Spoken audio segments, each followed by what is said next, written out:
Hey! Ang oras po natin alas 6:52 na po ng umaga. Radyo na TV palabanan ng fake news dapat totoo. Melo del Prado sa Super Radio DZBB. DZBB. Pagkakataon totoo.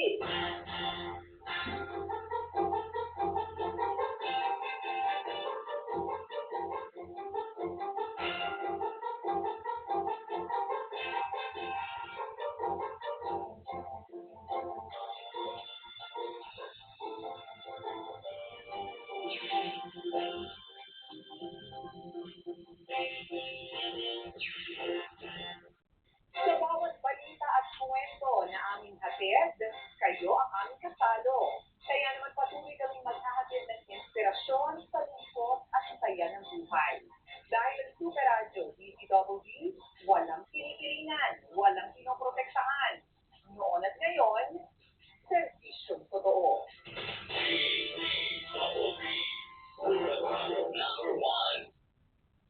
Saan tayo, boss? Balik mo ako doon.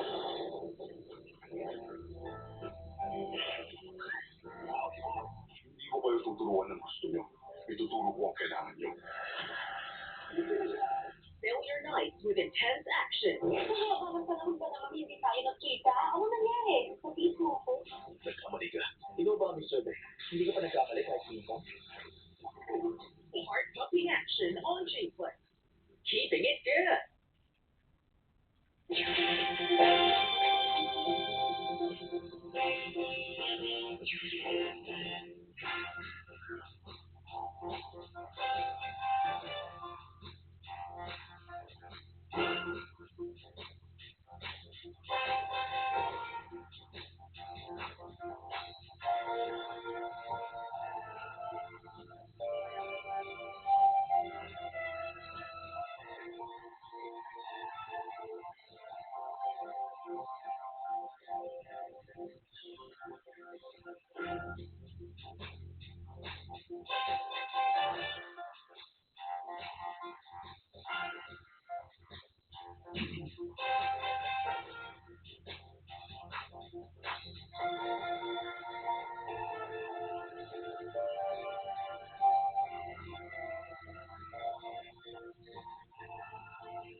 DZBB.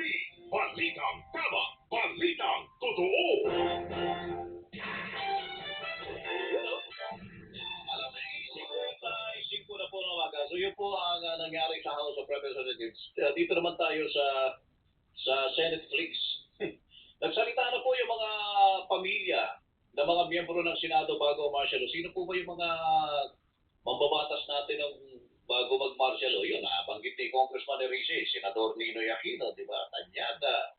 Sino pa ba yung mga Jokno? Yun, yung mga ganun, matitikas yun, matatalino po yun, matatalas ang isip nun. At kagalang-galang.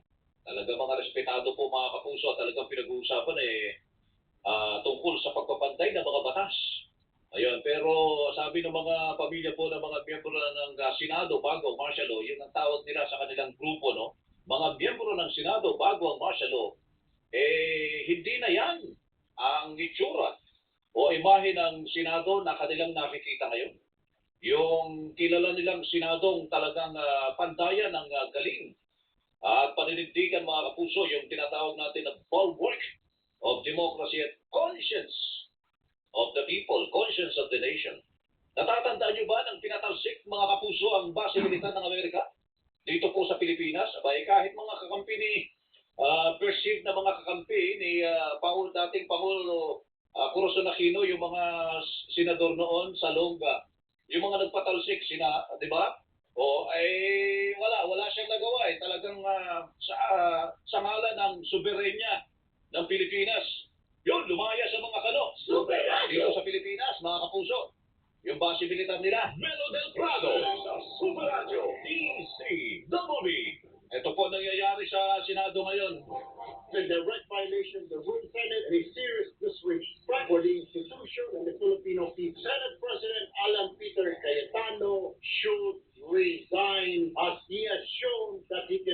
function as the leader of the Senate anymore. Senator Erwin Tulfo, pangalawang araw po kasi kahapon, hindi dumating ang mga nasa mayorya. Pumili tayo ng 13, I'm ready to go anytime, any day. What happened today was a clear abandonment of responsibility, a dereliction of duty, and a blatant disregard of the rules that govern this institution. Because the Senate cannot be made to stop working simply because its presiding officer refuses to leave. Under Rule 14, Section 41, the rules of the Senate President may postpone the holding of the session after consultation with the majority leader and the minority leader. That rule was violated.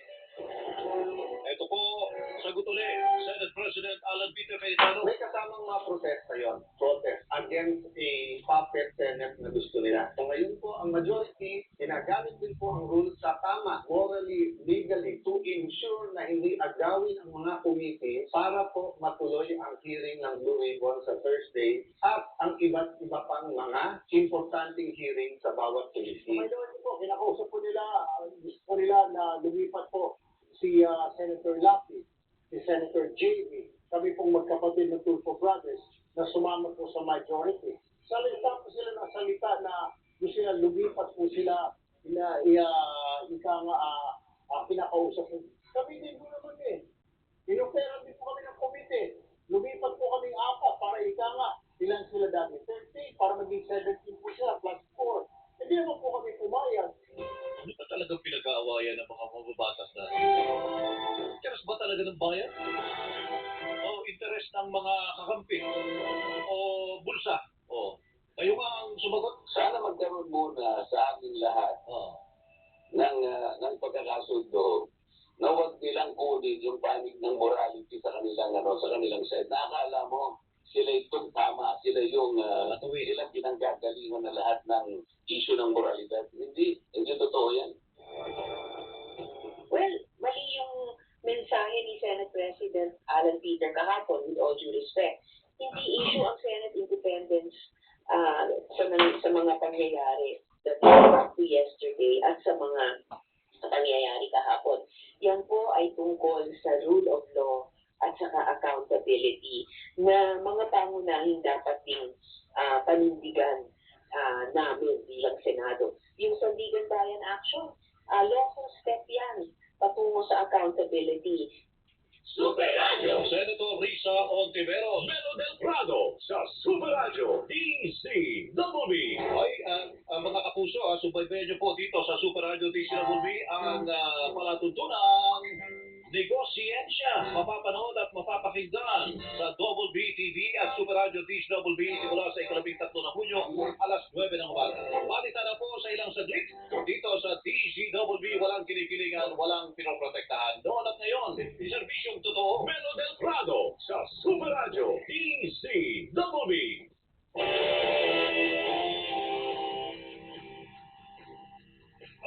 Sa balita, ginamit, anata, Super Radio 594.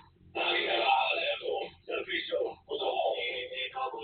Kapuso nyo sa radyo. Walang pinipilan, walang pinoprotektahan, servisyong totoo. Walang iwanan.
Standby! Super balita sa umaga nationwide. Standby!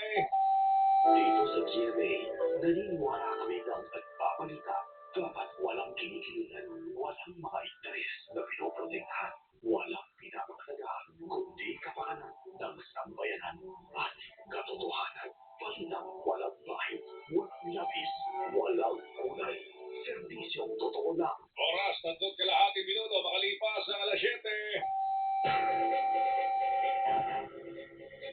Handog sa inyo ng Super Radio DZBB at lahat ng Super Radio sa Luzon, Visayas at Mindanao. Live ngayong umaga, ito ang Super Balita sa Umaga nationwide. Nag-uulat live mula sa Super Radio DZBB.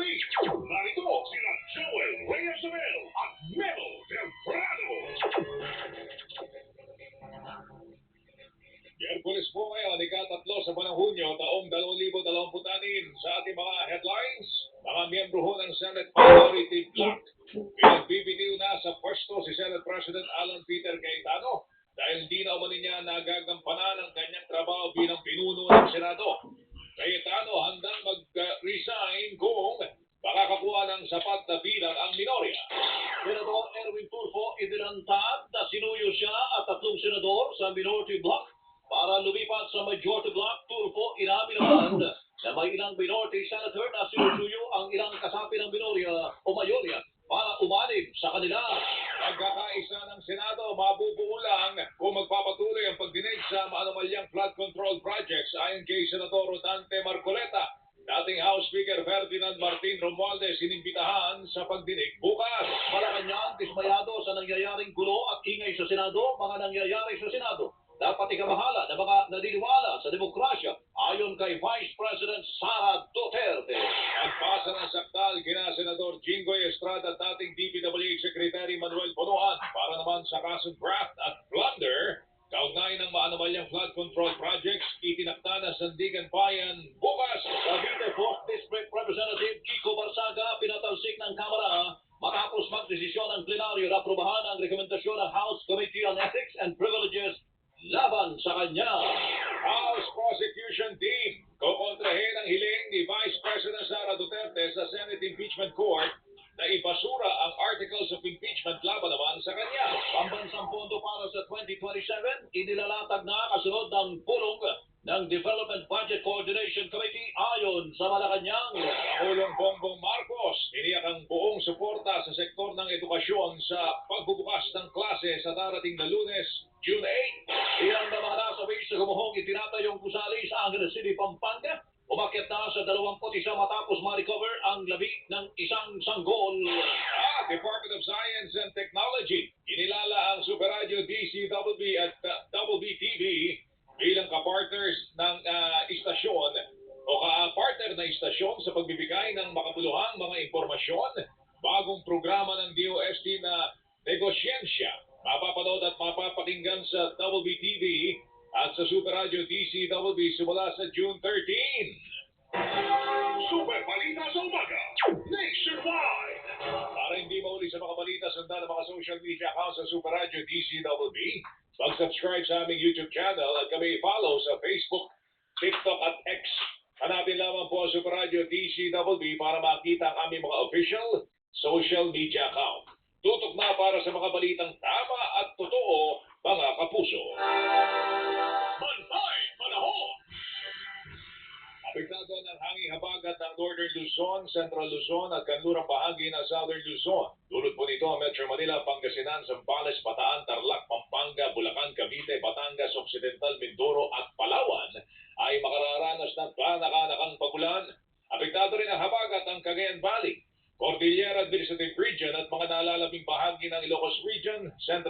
Quezon at Mimaropa na makakaranas po ng maulap na papawrin na may kalat-kalat na pagulan, pagkulog, pagkidlat. Habang ang nalalabing bahagi ng bansa ay magkakaroon po ng bagyang maulap hanggang sa maulap na kalangitan na may pulong-pulong pagulan dulot naman ng localized thunderstorm. Bantay Panahon! Ito ang Super Balita sa Umaga Nationwide! Sa detalye ng ating mga balita, nanawagan po ang mga miyembro po ng Senate Minority Bloc na magbitiw sa pwesto si Senate President Alan Peter Cayetano. Ito ay matapos muling hindi dumalo ang mga miyembro po ng Senate Majority Bloc sa sesyon kahapon. Sa isang joint statement, sinabi ho ng mga senador mula ho sa minorya na dapat magbitiw na si Cayetano bilang Senate President dahil sa ipinapakita niyang hindi na niya nagagampanan ang kanyang tungkulin. The direct violation of the Rule Senate, a serious disrespect for the institution and the Filipino people. Senate President Alan Peter Cayetano should resign as he has shown that he cannot function as the leader of the Senate anymore. Sinabi rin ng minorya na ang hindi pagsipot sa sesyon ng mga miyembro po ng mayorya ay maliwanag na pag-abandona sa responsibilidad, dereliction of duty o pagpapabaya sa tungkulin at lantarang pagbaliwala sa rules ng Senado. What happened today was a clear abandonment of responsibility, a dereliction of duty, and a blatant disregard of the rules that govern this institution. Because the Senate cannot be made to stop working simply because its presiding officer refuses to meet. Under Rule 14, Section 41, the rules of the Senate President may postpone the holding of the session after consultation with the majority leader and the minority leader. That rule was violated. Dinig po yan ni Senador Erwin Tulfo.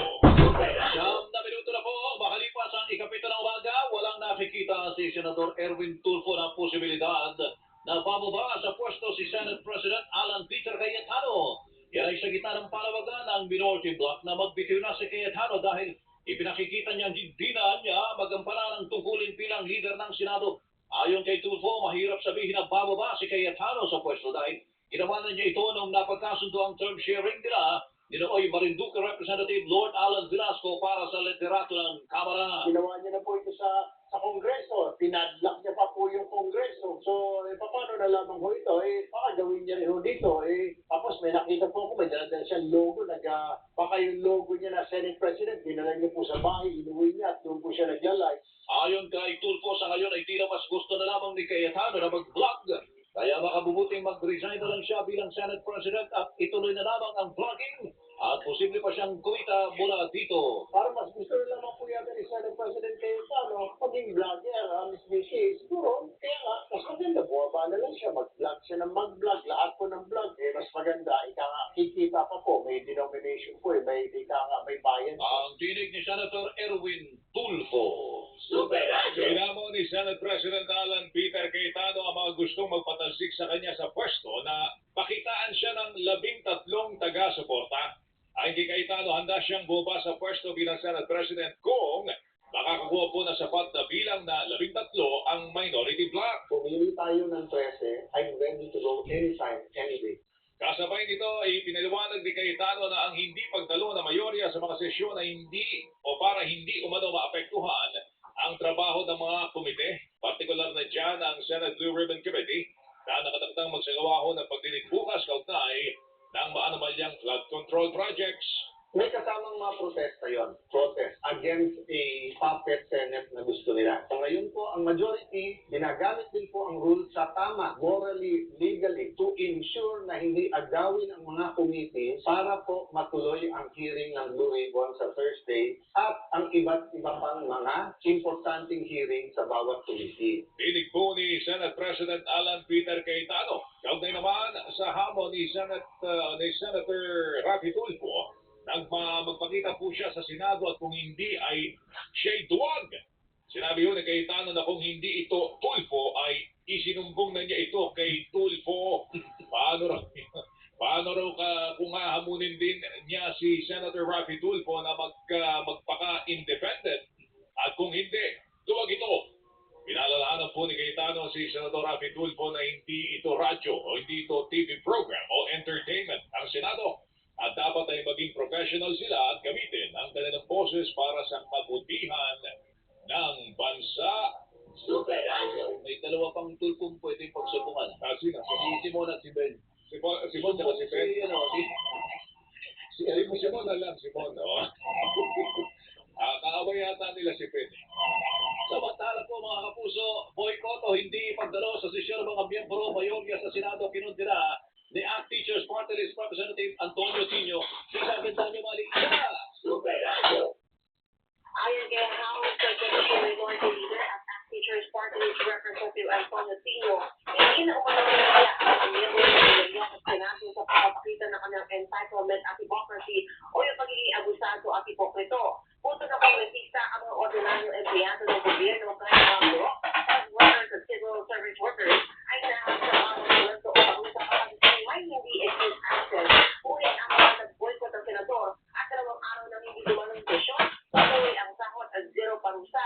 Pagkatsaka pansin nyo ang boycott ng senado ay wala na talagang kinalaman sa pagdepensa sa kabulungan kundi puro pansariling interes para manatili bilang Senate President si Alan Peter Cayetano at hindi magalaw ang kanya mga kalyado. Paanalisin nyo ang mga senador ay may sinumpaang tungkulin sa taong bayan at sa konstitusyon. Gayun pa man nito lang pinili ng Senate majority members na abandonahin ang kanilang tungkulin na malinaw na makapagtaksil sa tiwala ng ating mga kababayan. Sa uli umaapila itong titulo sa ating mga kababayan na i-pressure at sarapagin ang Senado para sultukan na ang boycott at pang-hostage sa institusyon. Ako dito ang Dani Mali, ng GMA sa Radio DCWB, Balitang Totoo. At po sa mga nagtatanong, paano na kaya yung impeachment trial? Ngayon meron po tayong Senate Flex na sinusubaybayan. Ito sagot, Sini Parabelo may balita. Let's go! Sinigyan ni Senate President Alan Peter Cayetano na magaganap ang trial kay Vice President Sara Duterte mula sa Hulyo sa kabila ng silian ngayon ng mga senador na kasabi ng majority block at minority block. Tiniyak na magiging independent ang impeachment trial, walang sinister plot at magiging malaya ang pagpapalabas ng mga ebidensya at argumento ng body ng prosecution. Di ba? Yes? Wala si Nipa. Babalikan natin siya mamaya, mga kapuso. Ayan na. Let's go! Binibigay tayo na walang katubanan ng Senate minority block na hinagaw niya at mga kasamahan sa majority block ang liderato ng Senado para marami ng impeachment trial at ang mga ebidensya gusto pa ipalabas dito. Sabi ni Cayetano na presiding officer ng impeachment court, plansyado na ang impeachment calendar kung saan itinakda ang pre-trial ngayong Hunyo at ang aktwal na paglilitis mula sa ika-6 ng Hulyo. Sa ngayon na nasa proseso na ng sagutan ang kampo ng PISE at ng prosecution tinutukoy ang pagsusumite ng Vice President ng sagot sa articles of impeachment at ang hinihintay na reply dito ng House Constitution Panel. Bago yan, sinabi ni Senator Rafi Tulfo na punsiriya nila sa minority block na mapawi ang pamumuno sa Senado para masiguro ang paglabas ng mga ebidensya sa impeachment trial upang aling mapagpatayan ang hato ng Senator Judges sa taong bayan. Sabi ni Tulfo, kung mananatili sa liderato si Cayetano at sa tulupuyang majority block na sinamunuan ni Cayetano, malamang sa malamang palaging kukontrahin ang paglabas ng mga ebidensya laban sa vice-presidente. Ako si Nisa, Carol Lumigiani, Super Radio DCWB, Balitang Totoo. Inungkat ng Binorya sa Senado ang mga ginawa ni Senate President Alan Peter Cayetano noong House Speaker pa siya. Tanong ng Binorya, inuulit ba ni Cayetano ang ginawa niya bilang House Speaker nang tumuli siyang buwaba at i-convene ang Kamara nang hindi na siya sigurado sa lahat o sa bilang ng mga taga-suporta niya? Sinusubukan ng GMA Integrated News na makuha ang panig ni Cayetano hinggil dito. Ang tinutukoy ng Binorya ay ang naging krisis sa liderato ng Kamara noong 2020 sa ilalim ng Administrasyong Duterte kaugnay ng Term Sharing Agreement sa pagitan ni Cayetano at nooy Marinduque Representative Lord Alan Velasco. Sa ilalim nito, uuukom Speaker ng 18th Congress si Cayetano sa loob ng 15 buwan at papalitan ni Velasco sa susunod na 21 buwan.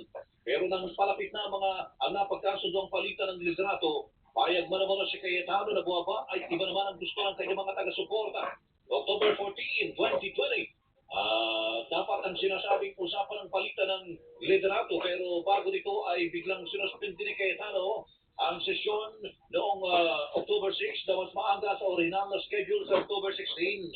Nangyari ito sa kasagsagan ng deliberasyon para sa 2021 National Budget na magkitan si ating Pangulo Rodrigo Duterte para para hindi maipit ang budget at inutos ang pagsasagawa ng special session. Kasunod ng utos ni Duterte, isang sesyon ang isinagawa ng mga taga-suporta ni Velasco pero hindi sa batasang pambansa, kundi sa Celebrity Sports Plaza sa Quezon City kung saan iniluklok bilang speaker si Velasco. Pero question pa rin ni Tony Cayetano na magtungo ang kampo ni Velasco sa Kamara kinabukasan, sarado ang pinto ng plenary hall.